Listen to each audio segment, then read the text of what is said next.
Hey, what's up everyone? This is MusicTechHelpGuy and welcome to part 4 of my Sample Alchemy tutorial series. This will be the final video where I break down the modulation controls and motion controls in Sample Alchemy, and I'll also wrap up a few other loose ends that I didn't cover in previous videos. But before I do that, I need to actually drag and drop in a sample to get started. So in advance, I've picked out a loop from Splice, which sounds like this.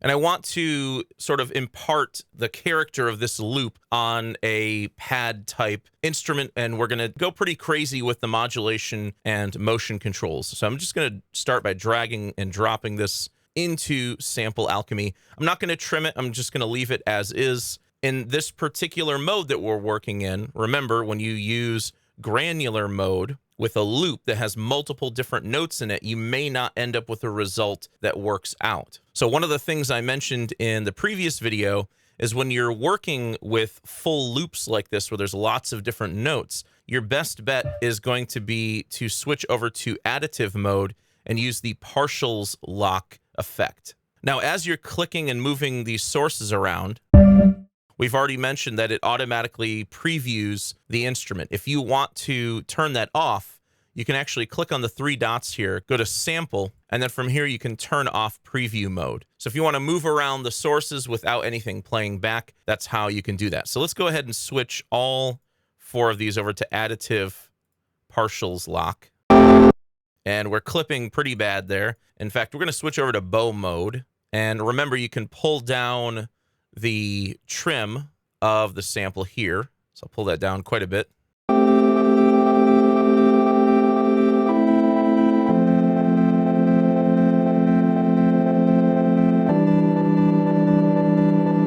And because we're in additive mode, the instrument is sort of resynthesizing the loop, and now we can play chords. One of the things you can do, though, is if one of your sources is on the correct root note, like typically the way Sample Alchemy works is it analyzes the root note of the very first note in the loop, you can sometimes get away with using granular mode on sources that are actually on the root note. So that's what I'm going to do. I'm going to use granular for source A, and then for B, C, and D, I'm going to use additive.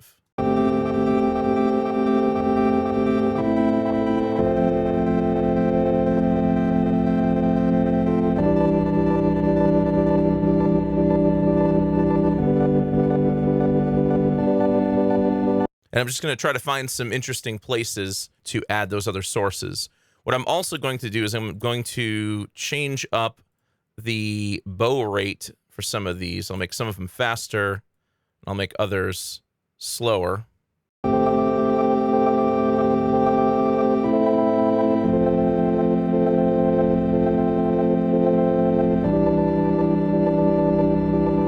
And since I want this to be more of like a pad type instrument, I'm going to pull up the attack time a bit. I'm going to pull up the release time a little bit as well. And I'm going to go ahead and just add in some reverb, just like I've been doing in all of these videos. Again, with Sample Alchemy, I feel like with more ambient sound design, reverb is just a requirement, and it helps to smooth out some of the artifacting as well.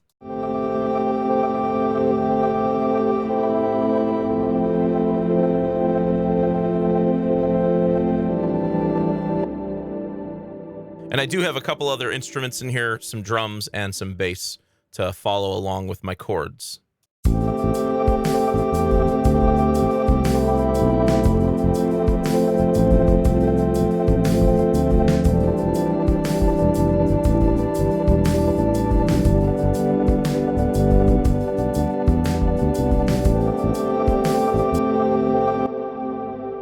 Okay, so let's add some more modulation to make this even more interesting. Now, remember from previous videos that I said that the up and down position of each source on the waveform, this is called the waveform y-axis. This, generally speaking, is paired by default to the first synthesis control in the synthesis section. So for granular, this will be the grain size. By default, for additive, this will be symmetry. And for spectral, it'll also be symmetry. But remember, if you choose a different spectral or additive effect, that first control can change. But when you select one of these, and I actually just lost the mapping there, when you select one of these, you'll see that there's this orange circle around it. And that means that there is modulation applied to that particular parameter. So like on C here, if I select this, go over to the modulation matrix, you'll see that waveform Y is an option. So this means that the waveform up and down position will control the symmetry position based on the depth that you set here. If you only want the modulation depth to be 50%, you'll see that that orange circle around that control is half the size it was before, because it means the symmetry range is not as wide as it was before.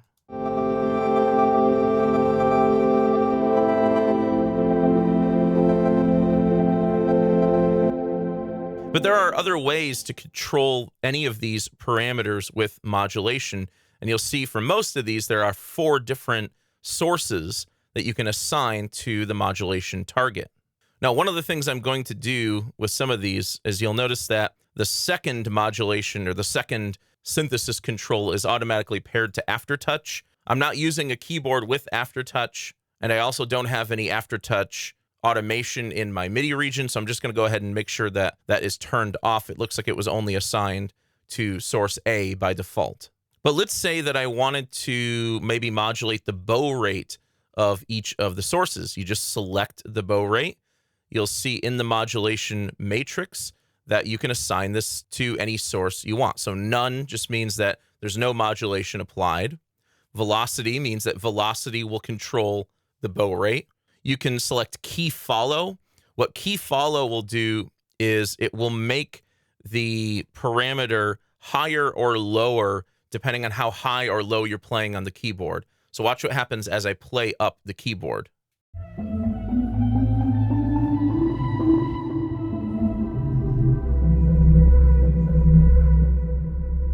So lower notes are going to have a slower bow rate. Higher notes will have a faster bow rate. So that's what key follow does. Aftertouch, we already talked about. Pitch bend, you can assign this to pitch bend.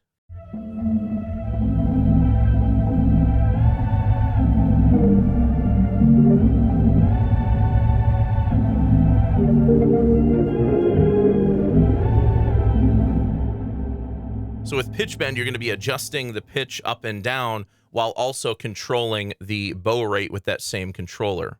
Probably the most useful one here, in my opinion, is the modulation wheel, because you can draw in modulation wheel automation and you can control any of these parameters with it, not just the bow rate. But one thing I do want to mention here is that this first source control only has one source that can be applied to it. If you click on the others, you'll see that these have 4 different sources that can be assigned. And again, the depth of the modulation determines how wide the modulation range is. So if you pull this down, you'll see that that little orange area gets smaller. So there's less of a range of values to work with the modulation wheel.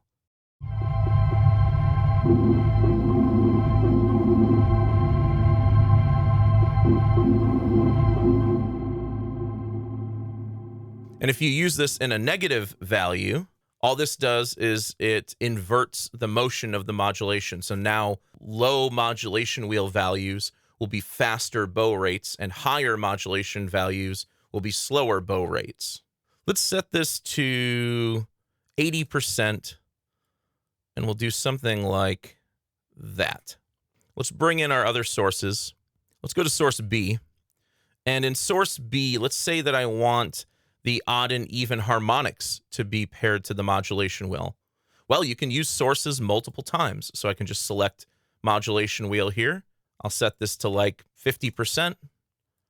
And now the modulation wheel will also control the odd and even knob for source B. Let's go back to source A. Maybe we want to control the random time and random pan with the mod wheel as well. So you just select that, pair it with the mod wheel, type in or drag up a value there. Maybe I'll do a little bit less. Let's do like 40%. And then random pan, I'll do the same thing. Let's pair this to mod wheel, Let's make this 35%.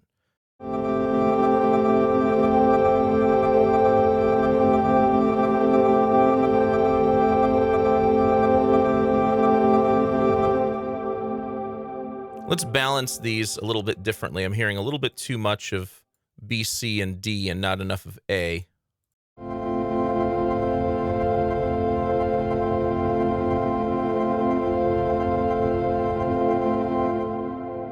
So right now, as is, it's a pretty subtle effect, but let's do something that's a bit more drastic with the mod wheel. You can also apply modulation to the filter parameters.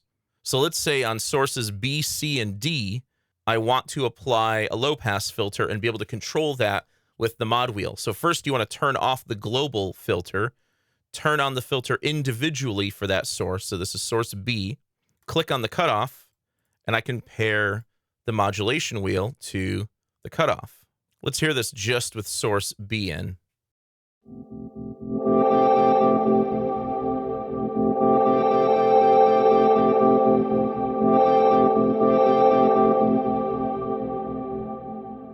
Let's do the same with C and D. Pull in the filter, click on the cutoff, pair it to the modulation wheel. Maybe I'll do this at a lower depth for this one, maybe not so drastic. And then source D, maybe I'll do the same thing, mod wheel. Let's do like 70% on this one.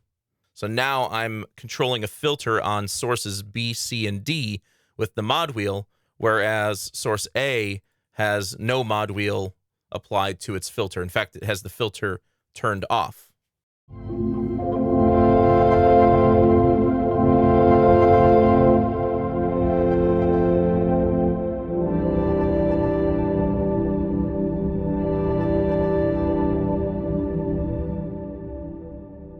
So now that I have this new setting, first I'm going to go ahead and just pull up the trim a bit. I think I'm a little too soft.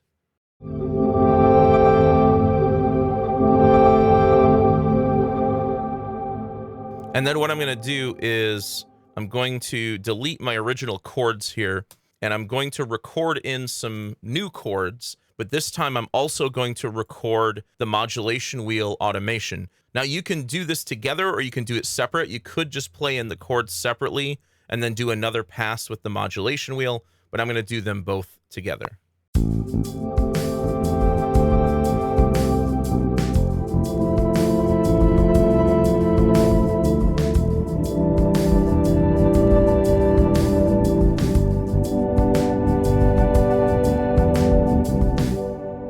And there you go. You can see the modulation wheel automation inside of the region. So there's a lot of different ways you can modulate the sound. And we're not done yet. Let's go through some of these other sources here. We have held, flip-flop, and random. Let's go to source A for this. Let's say that we want to randomize a knob. Let's say we want to apply this to the random timing knob. So instead of using mod wheel for this, let's use held. So the way held works is the modulation control is going to be all the way to the right when you hold the note, and when you let go of the note, it's going to jump over to the left. So it's sort of like an on-off switch when you play the keys.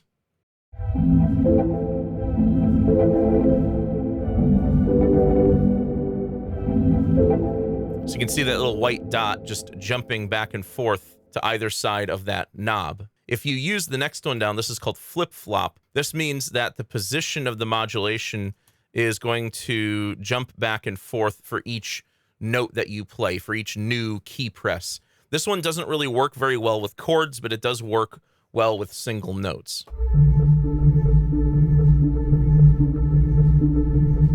So you can see that the modulation jumps back and forth.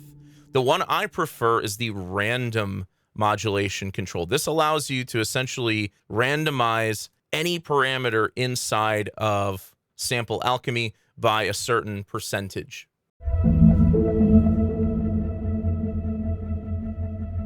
So every single time you play a note, you'll get a different position on that control. Let's bring in the other sources and let's randomize the pan of B. I'll set that to like 50%, and I'll pull that Well, maybe let's do a little less. Let's do like 30%. We'll make that kind of more skewed over to the left. And then for C, let's randomize the pan as well. We'll set the depth to 30%, and we'll kind of make that skew a little bit more over to the right. So now we're also randomizing the pan of two of our sources.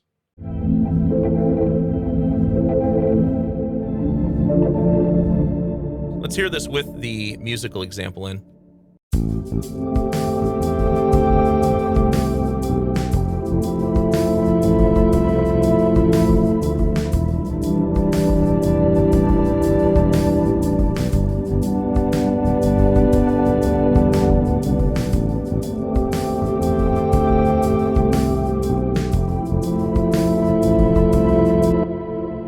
Okay, so let's talk about these last modulation controls here. For this, I'm going to go back to source A, and let's apply this to the cutoff for source A. Let's go ahead and just add a filter in for source A, and I'll just pull out B, C, and D to demonstrate. So let's pull in this first one. Now, amplitude or amplifier envelope is not really going to be all that useful unless you intentionally want the modulation to follow the amplifier or volume envelope up here. But there is a second envelope called the modulation envelope, which is a dedicated envelope just for modulation effects. To show this, you go up here where it says amp, click on it, and now you're viewing the modulation envelope. Click on it again, and you've gone back to the amplifier envelope. So both of these envelopes exist at the same time. You're just switching between which control set you want to see. So let's say that I want the cutoff of this, and you know what? Let's not do this on A. Let's do this on C. So C, this is already paired to the mod wheel. Let's change that up to the mod envelope. We'll set the depth to 100%. And right now, because the attack time is really quick, you're going to see the cutoff just immediately jump up to the top of the knob. And then when I release the keys, the release time is dictating how fast it returns to the starting position. So if you want this to be something that is a slower movement, you're going to have to pull up the attack time in the modulation envelope. Maybe we want the release a little slower too.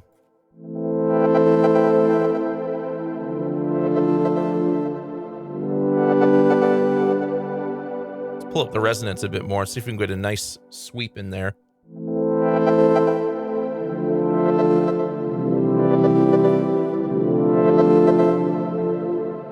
Now, if you want the modulation to go up to the top and then come back down, what you can do is you can pull down the sustain from 100%. Maybe we'll put it like on 50%, increase the decay time, and now you're going to see the modulation jump up to the top, come back down to about the 50% point, and then when I release the key, it'll jump back down to the starting point.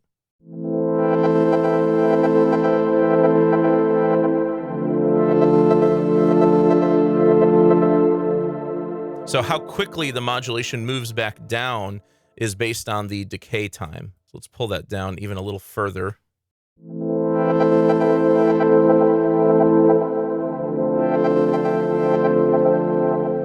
Yeah, I like that. Let's try that with all the other sources in.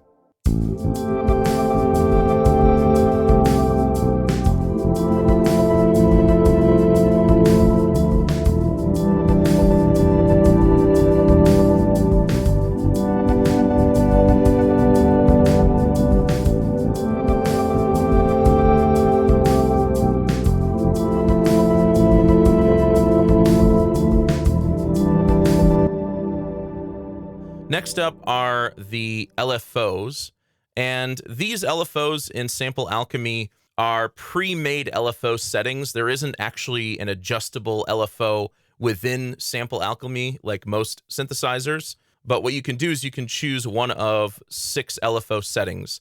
So sine 1 is a sine wave moving at 1 bar per cycle. Then you have a half note, quarter note, eighth note, 16th note, and a random setting. Let's take source D.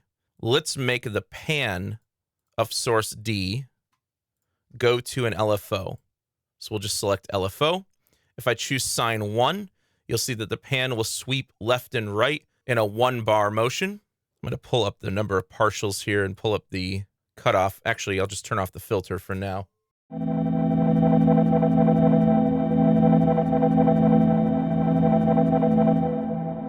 I could try using a bit faster motion, maybe a half note.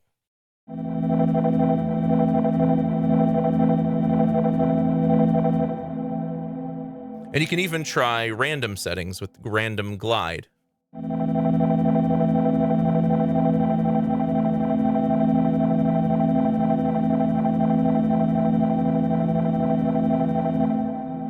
Let's go ahead and use that, but I'm just going to use it at like 30%, so it's not like a really drastic effect. Another really useful thing to use with the LFOs is to modulate the volume of each source. So for example, if I want source A, if I want its volume to move up and down at the motion of the LFO, I can totally do that. So you just click on the mixer volume fader for the source. You'll see that little dot show up just like it showed up on all of the knobs. You come over to the modulation matrix and you'll see by default, this is set to velocity. So instead of velocity, let's set this to LFO 8th note.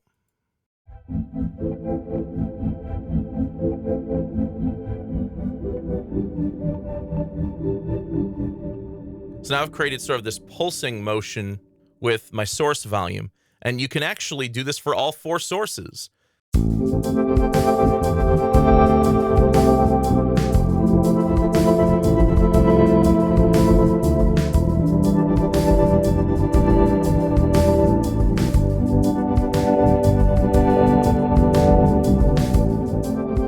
Okay, so those are the main modulation controls and the modulation matrix in Sample Alchemy. Next up, I want to show you how to use the motion controls, which in a lot of ways are their own type of modulation, and they're also kind of confusing if you don't know how to use them. But essentially what this does is it allows you to create a 2-dimensional envelope for each source. So you can drag a source around, and the motion controls will record that motion as a loop. So anytime you play back the project, you'll see the motion of the sources in action. So this allows you to adjust the left and right x-axis for each source, as well as the up and down y-axis for each source. Now, in order to record this, you do have to turn on the preview. So I'm going to go back to the 3 dots here, go to Sample, turn on Preview mode. And again, as long as this record button is flashing, you can just click and move a source.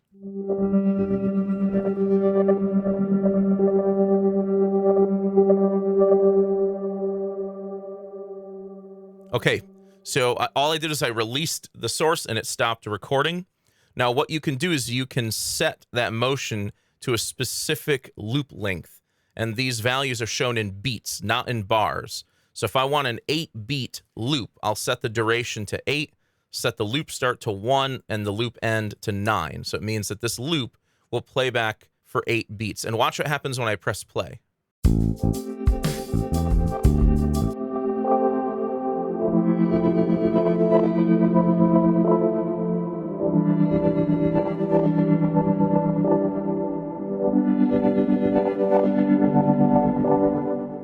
Now, if you want to record motion for all of your sources, you can totally do that. All you need to do is click on the record button again so that it's flashing in red, and then start moving a source. And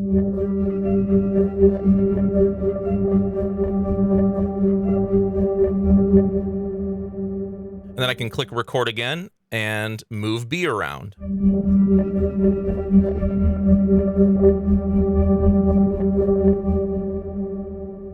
Now, if I go back to play mode and play all of these together, and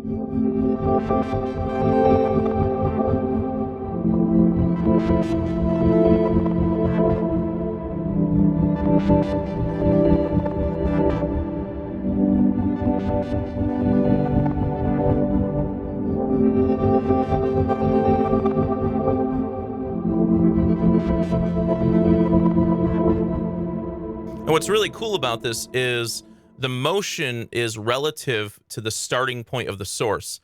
So if I decide to move source B, like over here somewhere,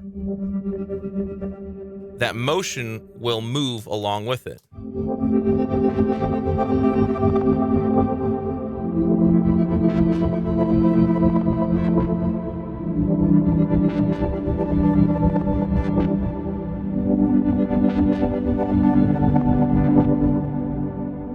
Now I'm going to save this as a preset. So I'm going to go up to my preset menu. I'll select Save As. I'll call this Particles Pad.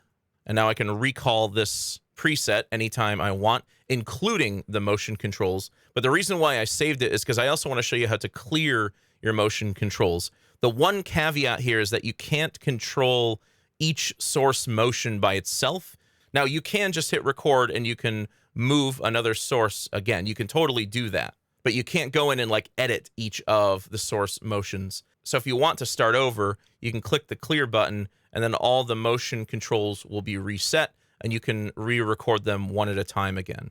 But I'm going to go ahead and pull back that preset with my motion built in.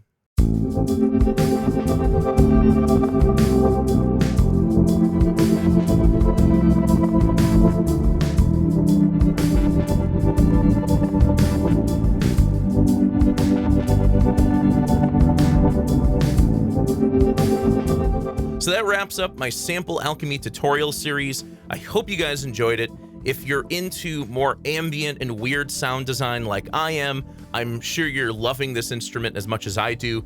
It's honestly hands down one of the coolest and most creative sample-based instruments I've ever used. And once you understand everything that you can do with Sample Alchemy, the possibilities are almost limitless. So once again, I hope you guys enjoyed this video. If you did, please leave it a thumbs up and subscribe to the channel to see more content like this. As always, thank you so much for the support, and thanks for watching.